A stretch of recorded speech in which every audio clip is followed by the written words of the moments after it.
자, 오늘 하나님께서 들려주시는 하나님의 말씀 함께 봅니다. 에베소서 4장 15절입니다. 에베소서 4장 15절입니다. 에베소서 4장 15절 제가 봉독해 드리겠습니다.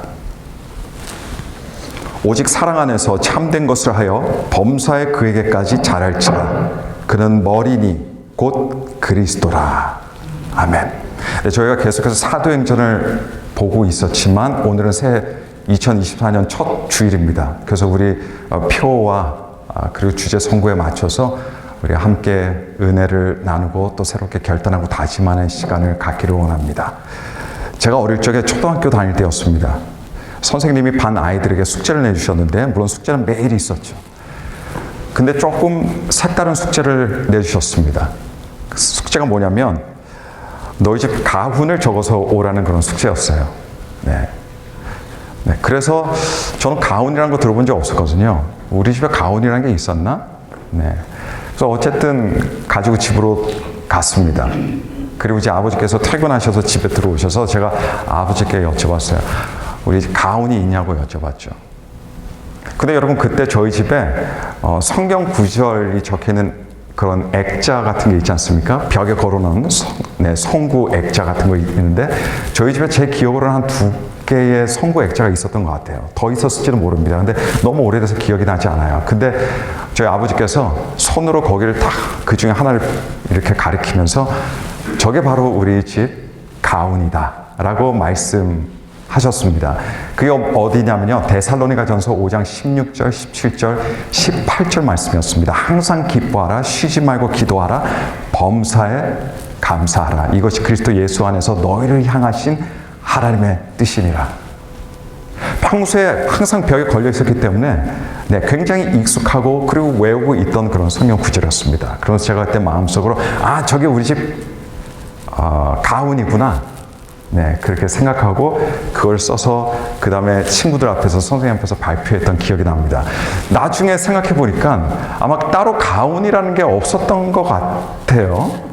근데 그때 마침 제가 아버지 가훈이 있어요 하니까 아버지께서 그냥 순식간에 저기 하나 가르치시면서 저게 우리 가훈이란다 자랑스럽게 말씀하신 것이 아니실까. 이렇게 생각하는데 지금 이 세상에 안 계셔서 제가 여쭤볼 수가 없습니다. 근데 어쨌든 아들인 저는 우리 가훈을 모르고 있었어요. 그때까지. 그리고 여기 제 아들이 또 앉아있지만 제 아들도 저희 집 가훈을 아마 모르고 있을 겁니다. 근데 이게 바로 우리 집 가훈입니다.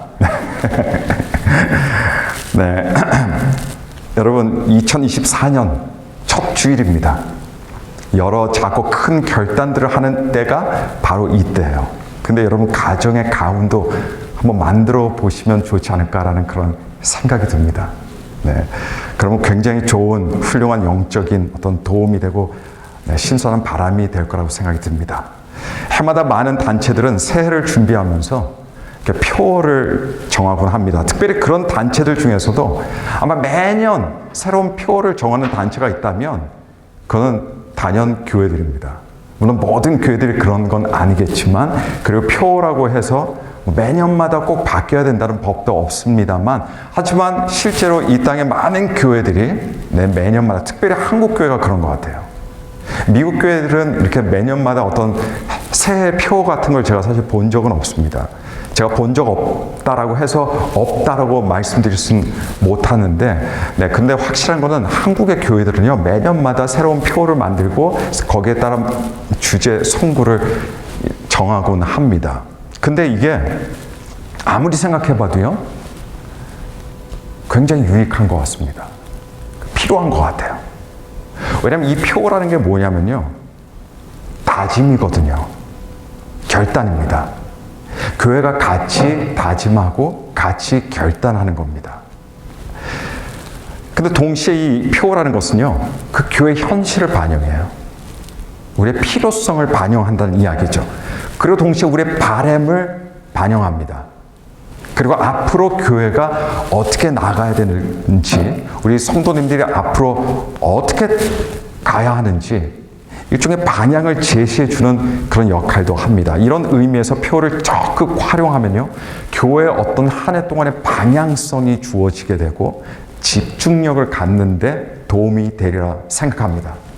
제가 이미 한 달 전에 발표를 했던 기억이 납니다만 우리 2024년도 교회 표어는 좀 전에 광고 시간에도 제가 말씀드렸지만 매일 세워지는 제자, 매일 굳건해지는 교회입니다. 여러분 한번 따라해 주시겠습니까? 매일 세워지는 제자, 매일 굳건해지는 교회. 네, 감사합니다. 여러분 사실 주변을 보시게 되면 교회에 대한 열심과 열정이 있는 사람들 많습니다. 교회 운영, 교회 부흥, 교회 발전 이런 것들에 굉장히 관심이 많아요. 굉장히 자연스러운 것이고요. 동시에 지극히 바람직한 현상입니다. 근데 여러분 그것도 중요하지만 그렇지만 그 전에 그 사람이 누구이든지 간에 더 중요한 게 있습니다. 그건 뭐냐면 예수님의 제자가 되는 것. 내가. 교회가 잘 되는 것도 중요하지만 그 교회 안에 있는 내가 예수님의 제자가 되고 예수님의 제자로 성장하는 것은 더 중요한 겁니다. 더 중요한 거예요. 교회 성도들이 한 사람 한 사람 예수님의 아주 좋은 제자가 되면요. 그런 사람들이 모여 있다라고 생각해 보세요. 그 교회가 어떤 교회가 될까요? 건강한 교회가 됩니다. 교회가 건강하기 위해서는 어떤 교회에 대한 꿈과 열정이 있는 사람들만 모여 있는 것이 아니라 동시에 예수님을 따르는 제자들이어야 돼요. 성장해가는 제자들이어야 됩니다. 그러면 교회는 자연스럽게 훌륭하고 건강한 교회가 되는 줄로 믿습니다. 예수님께서는 공생애를 시작하시면서 이 땅에 교회를 먼저 세우지 않으셨습니다. 과연 제가 가끔 그런 생각을 하는데요. 예수님께서 이 땅에 계실 때 예수님께서 직접 교회를 세우셨더라면 어땠을까? 더 좋지 않았을까? 이런 생각을 가끔 합니다. 근데 교회라는 것은요, 언제 만들어졌습니까? 예수님께서 이 땅 계실 때 만들어진 것이 아니라 예수께서 십자가에서 죽으시고 부활하시고 승천하신 이후에 만들어진 것이 바로 교회입니다. 교회예요. 예수님께서는 교회를 만드시기 전에 먼저 뭘 만드셨냐면요, 제자들을 만드셨습니다. 교회 전에 제자들이었어요. 그렇다면 왜 예수님께서 이 땅에 계실 때 교회를 먼저 만드시지 않으셨을까요? 왜 3년 동안 계시면서 3년이나 3년 반 이 기간 계시면서 12명의 사람들만 훈련시키셨을까요? 예수께서 활동하실 때 여러분 잘 아시겠지만 예수님을 따라다니는 무리들이 많았어요. 어디를 가시든 사람들이 몰려왔습니다. 굶고서라도 예수께서 멀리 계시더라도 그 밤이든 새벽이든 예수님께서 계시다는 이야기를 들으면 사람들이 구름대로 몰려왔어요. 그런데 그런 사람들을 데리고 예수님께서 교회를 만드셨다면 어땠을까요? 예수께서 교회를 만드셨다면요, 처음부터 개척교회가 아니었을 거예요. 저희 교회도 지금 한 7개월 됐지만 우리 주님께서 곧장 교회를 만드셨다면요, 처음부터 어떤 교회입니까? 개척교회가 아니라 대형교회가 만들어졌을 거예요. 교회 역사에 있어서, 세계 역사에 있어서, 기독교 역사에 있어서 최초의 대형교회, 메가처치. 5병이어 떡을 먹인 사람들만 하더라도 그 사람들만 모아서라도 여러분 교회를 만들으셨다면 그건 좋게 5천 명은 훨씬 넘었어요. 왜냐하면 5천 명이라고 할 때는 남자들의 수니까. 그런데 우리 예수님께서는 그렇게 하시지 않으셨습니다. 하지 못하신 것이 아니라 하지 않으신 거예요. 왜냐하면 우리 주님께는요, 교회보다 예수님의 제자들을 만드시는 것이 더 우선적인 일이었기 때문입니다. 그리고 예수님께서는 3년 반 정도의 공생의 기간 동안에 그래서 그 12명의 사람들만 데리시고 뭐 20명, 30명, 40명도 가능하셨겠지만 딱 12명으로 뽑으시고 그들에게만 집중하셨습니다. 그리고 예수님께서 십자가에서 구속의 사역을 다 마치신 다음에 우리 주님께서 이제 부활하시고 승천하셨죠. 그 다음에 그 중요한 교회를 제자들로 하여금 세우게 하셨습니다. 그래서 교회는 누가 만들었습니까? 물론 주님께서 만드셨지만 사람들 차원에서 봤을 때는 제자들이 만든 거예요. 그 교회 시작이 그래서 사도행전이에요. 마태복음, 마가복음, 누가복음, 요한복음이 아니라 예수님 떠나시고 난 이후에 내용이 담긴 사도행전입니다. 여러분, 교부라는 말 들어보셨죠? 교부들. 네, 교부라는 말이 있습니다. 교회 역사책을 읽다 보면요, 교부라는 이야기, 이런 단어들 많이 접하게 됩니다. 교부란 어떤 말이냐면요, 기독교 초창기 때 존재했던 그런 교회 리더들입니다. 교부들이에요. 문자적으로 풀이하면 교회 아버지들. 교회를 세우고 기틀을 만들고 조직을 만들고 하는데 중요한 역할을 했던 그 사람들이 바로 교부들입니다. 근데 교부들이 어떤 사람들이었냐면요, 예수님의 제자들이 아니라 예수님의 제자들의 제자들이었습니다. 물론 교부들이 한 350년 동안, 네, 조금 그것보다 더 될까요? 그렇게 존재했습니다. 그래서 어떤 사람들은 예수님의 제자들의 제자들, 또 어떤 사람들은 예수님의 제자들의 제자들, 이렇게 해서 한 서기 450년까지 교회를 세우고 했던 교회 리더들이 바로 교부들입니다. 교부들. 바로 예수님께서 떠나시고 사도들이 세상에 없던 그때의 자신들의 시대에 성경의 진리의 말씀 따라서 교회를 이끄는 리더들로 활동한 사람들이 교부들이에요. 이들이 다 제자들입니다. 제자들이에요. 교회는 제자들이 세웁니다. 교회는 제자들이 세웁니다. 오늘날 현대교회는요, 교회 모양을 중시하는 경향이 많습니다. 핍박도 없고 박해도 없어요. 그러다 보니까 서로 비교를 하게 되죠.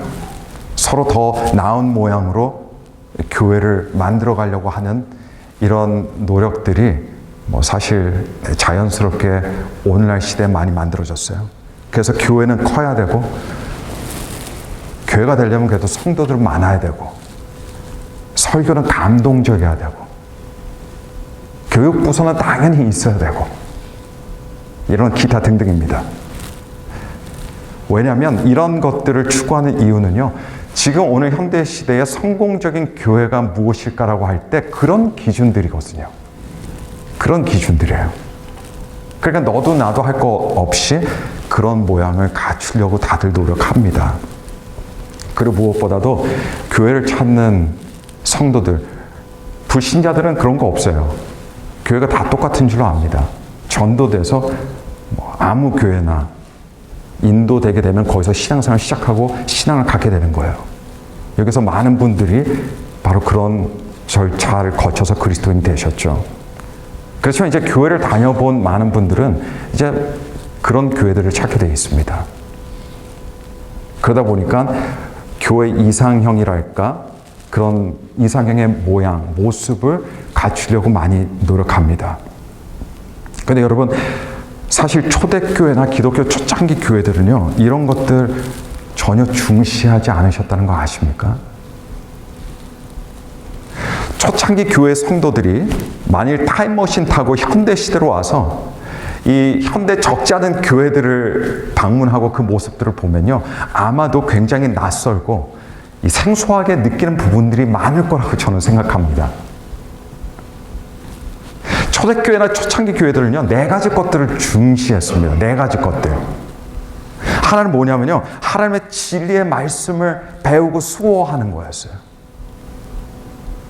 두 번째는 뭐냐? 전도와 선교입니다. 절대로 교회 생활에서 분리시킬 수 없는 일이었어요. 자기들 크리스천 생활에서 삶에서 분리시킬 수 없는 일이었습니다. 전도와 선교가. 세 번째는 제자를 만드는 일이었습니다. 네 번째는 교회가 성도들이 거룩한 삶을 추구하는 거였어요. 이 네 가지로 굉장히 중요시했습니다. 근데 이것들은요, 당시 시대 철학이나 풍습에 따라서 이렇게 중시한 것이 아니라는 것을 저와 여러분들이 아셔야 됩니다. 그때 교회가 이것들을 중요하게 생각한 이유는 뭐였냐면 예수님께서 명령하신 거거든요. 하나님의 말씀이 명령하기 때문입니다. 그러면서 어떻게 했냐? 다시 오실 예수님을 기다렸어요. 다시 오실 예수님을 기다렸습니다. 현대 기독교는 하나님의 진리의 말씀에 대해서는요, 좀 수동적이에요. 성도들은 말씀에 대해서는 좀 낯설어 하는 대신에 설교에 대해서는 아주 좋아하고 잘합니다. 설교는 많이 듣지만 그에 비해서 하나님의 말씀은 잘 읽지 않습니다. 전도와 선교는 소수의 사람들의 몫이에요. 부수적인 거, 그냥 해야 되는 거 아니까 특별히 깊은 열정 없이 그냥 하게 되는 것. 교회 교인들은 많아요. 근데 교회 제자들은 별로 없어요.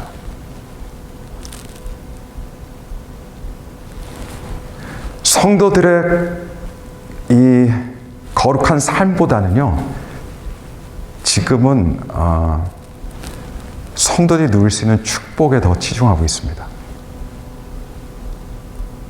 거룩의 삶하면 사람들 별로 관심 없고 축복하면 관심이 많아요.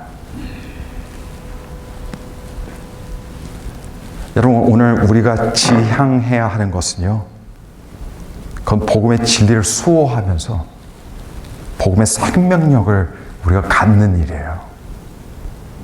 복음의 생명력이 우리 안에 있어야 돼요. 그래야 우리가 삽니다. 전도와 선교의 가치와 의미를 알아야 됩니다. 교인들의 수가 아니라 교인들이 제자 되는 것에 집중해야 됩니다.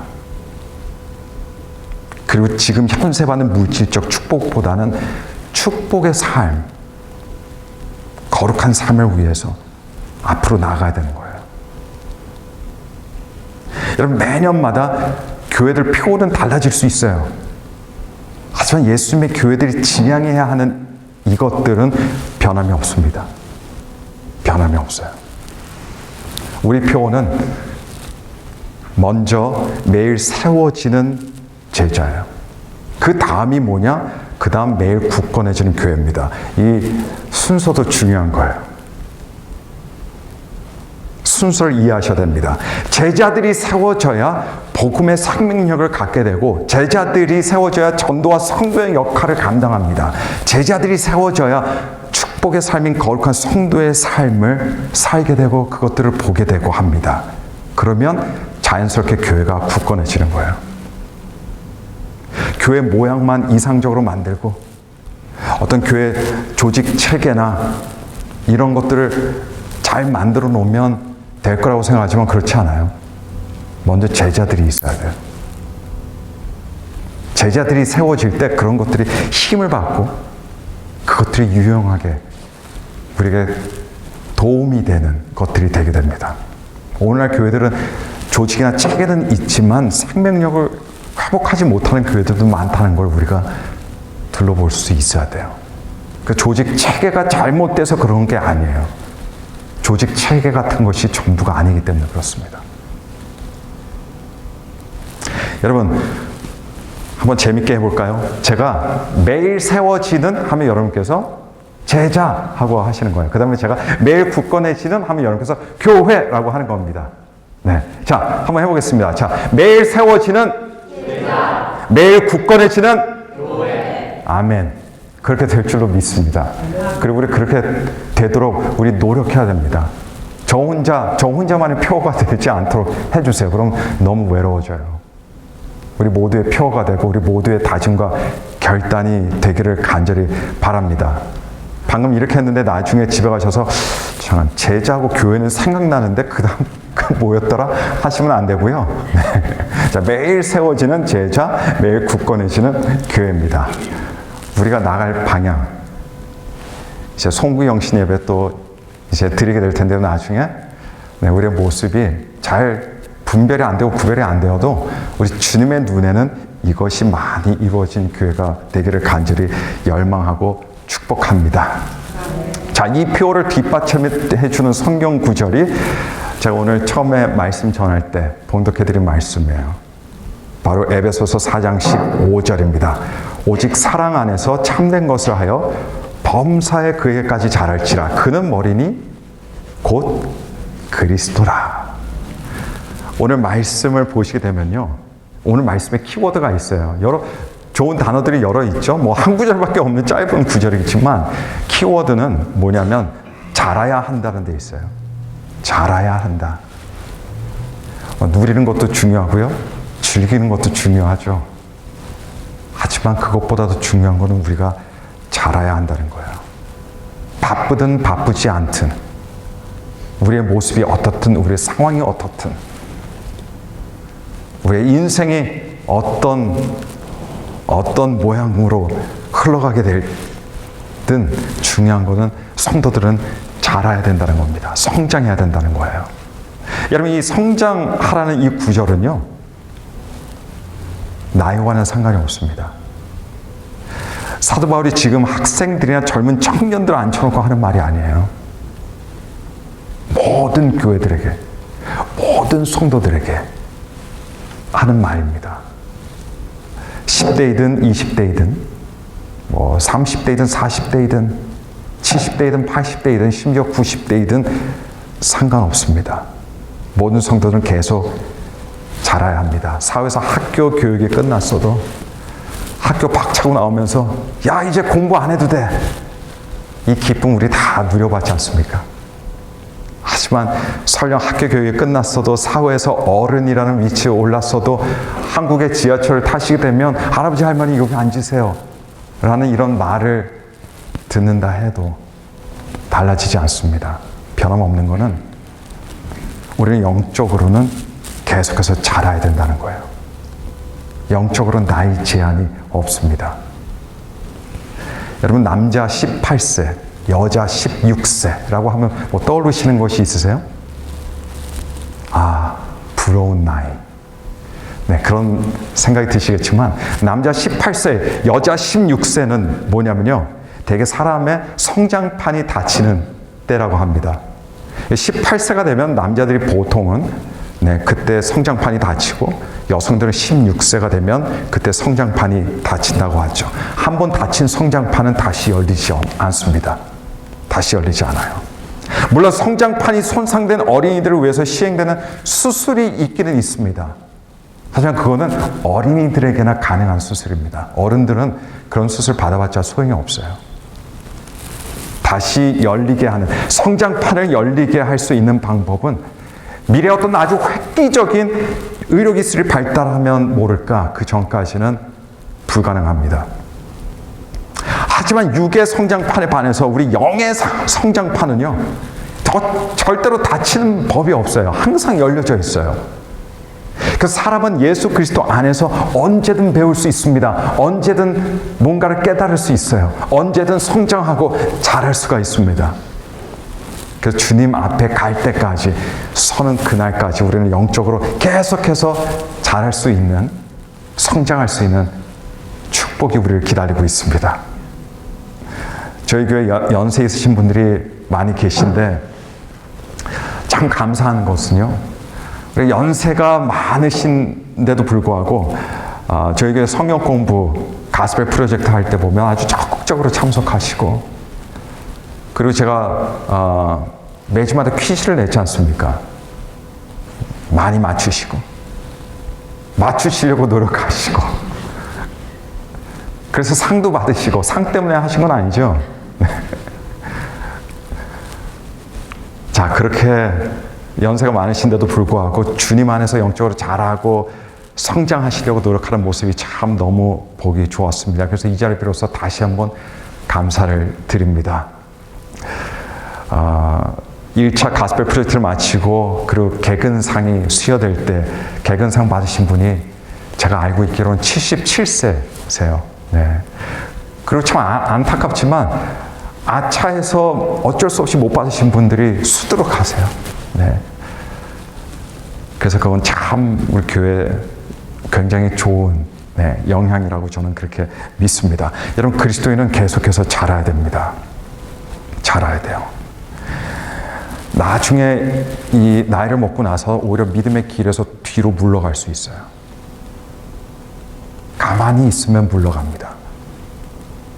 가만히 있으면 정말 한참 밑으로 떨어져요. 항상 우리는 둘 중에 하나예요. 자라든가 아니면 뒤로 후퇴하든가요. 성장하든가 아니면 더 작아지든가입니다. 그건 여러분께서 잘 아실 거예요. 우리는 성장해야 될 줄로 믿습니다. 제 개인의 뜻이 아닙니다. 하나님의 뜻입니다. 우리 주님의 의도이시고 우리 주님의 명령이십니다. 아멘. 네. 자, 그렇다면 우리가 언제 자랄 수 있을까요? 좀 전에 말씀드렸지만 우리의 영적 성장판은 항상 열려 있어요. 항상 열려 있지만 열려 있다고 해서 자동적으로 자라는 게 아닙니다. 우리가 과연 언제 자랄 수 있을까요? 여러분, 솔로몬을 한번 생각해 볼까요? 솔로몬은 이스라엘의 3대 왕이었습니다. 지혜의 왕으로 손꼽히고 있죠. 지혜의 왕. 근데 여러분 그걸 아셔야 돼요. 솔로몬이 엄청난 지식과 엄청난 지혜를 가지고 있었어요. 근데 한순간에 받은 게 아니에요. 갑자기 자고 일어났더니 어저께 몰랐던 게 막 머릿속에 떠오르는 게 아니에요. 갑자기 하룻밤 자고 났더니 갑자기 지혜가 충만해진 것이 아니라는 거예요. 시간이 걸렸어요. 서서히 하나님께서 지식과 지혜를 솔로몬에게 부어주셨습니다. 그리고 우리들도 마찬가지예요. 우리의 지식과 지혜는 하루아침 만에 이루어지는 게 아니에요. 성장이라는 건 시간이 걸립니다.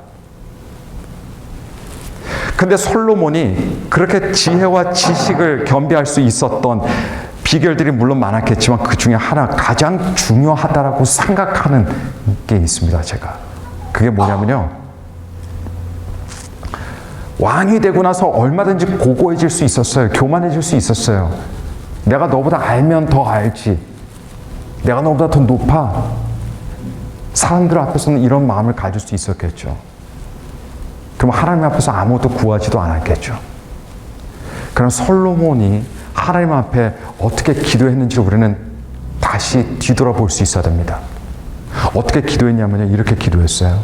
지혜를 달라고 기도하기 전에, 어떤 분별력을 달라고 기도하기 전에 솔로몬은 하나님께 이렇게 말했습니다. 하나님, 저는 작은 아이입니다. 열왕기상 3장 7절 말씀 보면요. 솔로몬 말이 나오는데, 나의 하나님 여호와여, 주께서 종으로 종의 아버지 다윗을 대신하여 왕이 되게 하셨사오나 종은 작은 아이라 출입할 줄을 알지 못합니다. 하나님, 저는 작은 아이에 불과합니다. 어린이에 불과합니다.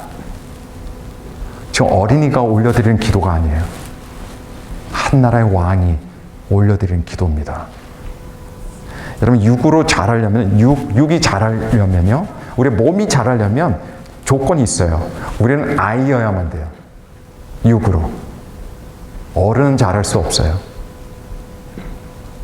근데 여러분, 영적으로 자라려면요, 영적으로 자라려고 하는데 조건이 있습니다. 아까 말씀드렸죠. 누구나 자랄 수 있지만 아무나 자라는 게 아니에요. 영으로 자라려고 하면 심령이 아이여야 됩니다. 우리 육이 아이여야만 키가 자라고, 영은 우리 심령이 아이여야만 우리가 영적으로 자라는 거예요. 그런 중요한 조건이 있는 겁니다. 제가 아이라고 말씀드릴 때는 어린이 같은 하나님 앞에서의 어떤 순수한 마음을 말씀드리는 거예요. 순수한 어린이의 마음은요, 자기 자신을 높이지 않아요. 교만하지 않습니다. 하나님의 지도와 인도하심 잘 의지하고 잘 따릅니다.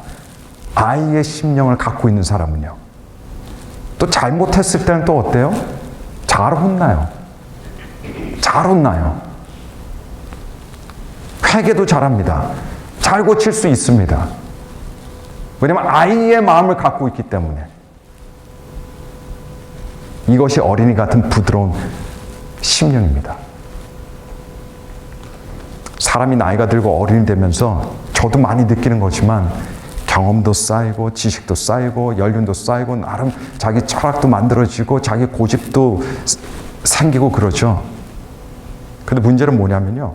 그런 중에서도 뭐 상처도 받고 뭐 잘못되기도 하지만 사람의 마음도 굳어지더라고요. 마음이 굳어져요. 우리가 육체적으로 보면 나이가 들면 들수록 몸이 유연성이 떨어지는 거 여러분 다들 아시죠? 옛날에 아침에 벌떡 일어날 수 있었지만 어느 순간 때부터 아침에 일어나는 게 시간이 걸리는 경우도 있고 움직이는 행동도 느려질 수밖에 없어요. 몸이 굳어가기 때문에 그렇습니다. 근데 마음도 굳어지더라고요. 마음도. 어떤 경우는 마음이 빨리 굳어져요. 영적인 퇴화 현상입니다.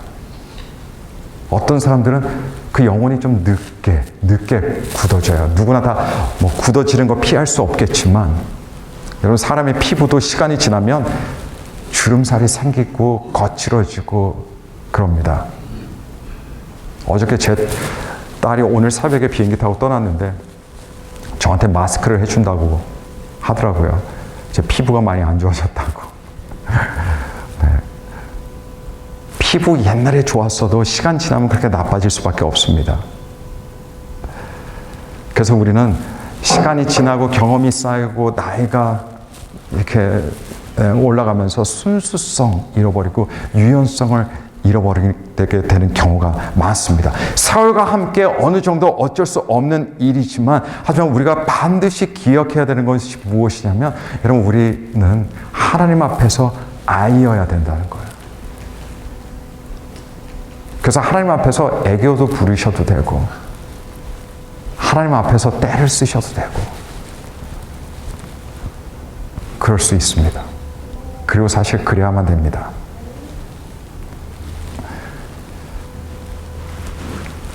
어린아이처럼 하나님을 신뢰해야 됩니다. 하나님을 의지할 수 있는 그런 어린 아이가 우리는 돼야 돼요. 하나님의 인도하심을 잘 따를 수 있는 어린아이. 여러분 아이들 치고 뭐 걱정 고민 많이 하는 아이들 봤습니까? 걱정 고민은 부모가 다 해요. 초등학교, 중학교, 고등학교 걔네는 그냥 자기 일만 잘하면 돼요. 하나님 앞에서 겸손하고 사람들 앞에서도 겸손할 수 있는 그런 순수한 어린 아이의 마음을 가질 때 우리는 성장할 수 있습니다. 왜냐하면 그래야 배우고 그래야 우리가 따르고 그래야 순종하고 그러기 때문에 그래요. 하나님은 어린 아이들의 마음을 너무 사랑하십니다. 이런 심령의 소유자가 성장하는 거예요. 그래서 마태복음에서 우리 예수님께서 뭐라고 하셨습니까? 누구든지 예외가 없어요. 누구든지 어린아이처럼 되지 않으면 천국에 들어갈 수 없다라고 세게 말씀하셨어요. 결국 같은 맥락인 겁니다. 같은 맥락이에요. 내가 안다고 생각하는 순간부터 내가 뭘 선택할 수 있다는 순간부터 자신이 배울 거 다 배웠고 이미 알 거 다 알았다는 순간부터 거기서부터 성장은 이제 스탑이에요. 더 이상 성장 없어요. 그때부터 이제 뒤로 계속해서 후퇴하는 겁니다. 저와 여러분은 이번 한 해에도 계속 성장해야 될 줄로 믿습니다. 그리고 제자의 마음을 가져야 성장이 되는 거예요. 제자의 마음. 난 제자 아니야. 제자라는 정체성은 나한테 없어. 이를 배우지도 않고 따르지도 않습니다. 에베소 4장 15절은 우리가 자라야 되는데 어디까지 자라야 된다고 말씀합니까? 바로 예수 그리스도까지 자라야 된다고 말씀하고 있어요. 이 말을요, 단도직입적으로 말씀드리면요, 죽을 때까지 배우고 그래야 된다는 이야기예요.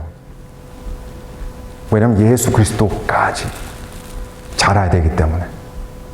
만약에 여러분께서 어떤 한 사람까지만 잘해야 된다고 하면 뭐 조금 열심히 하면 따라갈 수 있어요. 그러나 예수 그리스도는 다릅니다.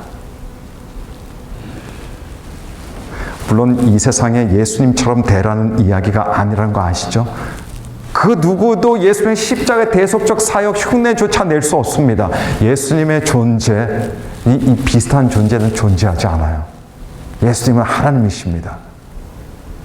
하지만 4장 15절에서 우리가 예수 그리스도까지 자라야 한다는 말씀은 우리가 최선을 다해서 예수님의 성품을 보고 배워야 된다는 얘기예요. 예수님의 본을 따라야 된다는 이야기예요. 그래서 점점 어떻게 돼요? 예수님처럼 닮아가는 겁니다. 그래서 세상 사람들이나 주변의 사람들이 만약에 예수님 한 번도 직접 보지 못했지만 저 사람이, 예수님이 아마 저 사람들의 모습, 저 사람의 모습을 가지고 계실 거야 상상할 수 있어야 돼요. 그게 닮아가는 거거든요. 그게 닮아가는 거예요. 근데 많은 사람들이 야, 다른 사람 몰라도 예수님은 절대 저 사람 같지 않을 거야. 이런 마음 들게 하면 그건 큰일 나는 거예요, 여러분. 큰일 나는 거예요. 조금이라도 예수님의 따뜻함이 느껴지고 예수님의 인내를 느낄 수 있고 예수님의 온유함을 볼 수 있고 예수님의 기쁨을 조금이라도, 아주 조금이라도 볼 수 있는 것이 이게 닮는 거예요. 가족들이 서로 닮지 않습니까? 아무리 뭐 속썩이고 그래도 닮은 자식 보면 다 기분이 좋아요. 자식들도 아빠 엄마 닮았다고 그러면 기분 좋을 겁니다. 우리 하나님께서는요, 어떤 자식을 가장 사랑하실까요? 다 사랑하시지만 우리 예수님을 닮은 예수님이 나하고 닮았네, 이런 사람을 아주 기뻐하실 줄로 믿습니다. 여러분, 교회는 철학이나 종교에 대해서 설교하지 않아요. 그런 거 들으시려면 대학에 가시면 되고요. 반면에 단순히 어떻게 하면 이 땅에서 더 처세술이 늘까, 뭐 어떻게 하면 사후에서 성공할까, 번영할까, 이거에 대해서 설교하지도 않습니다. 교회는 무엇을 선포합니까? 예수님을 선포하는 거예요. 그리고 예수님에 대해서 가르치고 예수님의 말씀을 가르칩니다. 왜냐하면 우리의 목적은요, 여기서 돈 많이 버는 게 목적이 아니라 우리의 목적은 예수님을 따르고 예수님을 닮아가는 것이 우리 그리스도인들의 목적이기 때문에 그렇습니다. 우리의 경배의 대상 예수님이세요. 그러나 예수님은 우리가 닮아가야 하는 대상이 되기도 한다는 것을 여러분 믿으시길 바랍니다. 올 한 해 계속해서 잘하시길 바랍니다. 예수 그리스도를 본받으며 그분까지 잘하시기를, 힘쓰시기를 축원합니다.